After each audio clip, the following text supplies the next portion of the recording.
Hi, I'm Dawn Register at BDO, and I'm joined in the taxi today by Rob Woodward, and we've worked a lot together, Rob, recently. We have indeed. IR35 seems to still be the topic of the day, and especially now in the run-up to the budget and the end of the tax year. So what are you focusing on with businesses at the moment? The main thing we're focusing on is just getting ready for the changes coming up in April. The changes of developments from the public sector reform that took place in 2017, working with clients to help assess who their contractor population are, and also to determine whether or not they should be treated as employees or not. Yeah, and there's a lot of feedback, it feels like, for contractors about whether or not they're ready and what they need to do as individuals as well. Are you seeing a lot of contractors getting in touch? Absolutely, yeah. So the people who've been contracting for a number of years, an expectation of continue to contract, and now being told that actually they're treated as employee, that's obviously making a lot of changes to how they're operating, but also to their engagement with their clients as well, the end businesses. Yeah, absolutely. And I know you and I have looked at the HMRC tool to assess whether or not you're employed or self-employed.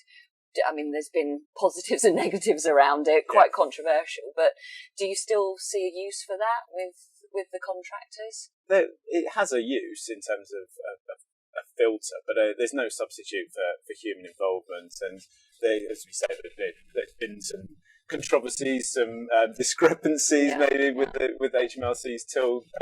It doesn't necessarily pick up on all the aspects that we would expect it to. So main point around that is that we should really be advising people should be looking at a proper assessment, and there's no substitute for human involvement. And a lot of media coverage recently around the Holmes case. Obviously, he's been quite vocal in the media about his own tax tribunal hearing. And it seems quite strange that you can have two individuals, like, for example, we've written about the Lorraine Kelly case, winning her status case, and then Holmes losing.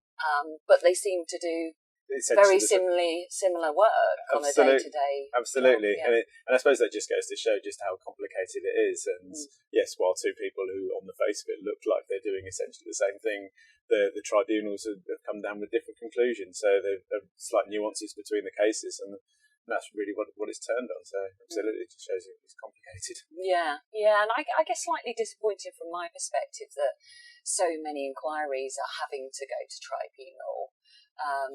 There doesn't seem to be a way of resolving these, even though we've had IR35 for 20 odd years. 20 years now, yeah. So I guess from us it's basically get advice and certainly watch this space before the budget. For the budget and also after the budget, because the HMRC activity will still be continuing. So. Yeah, absolutely. Thank you. Thanks.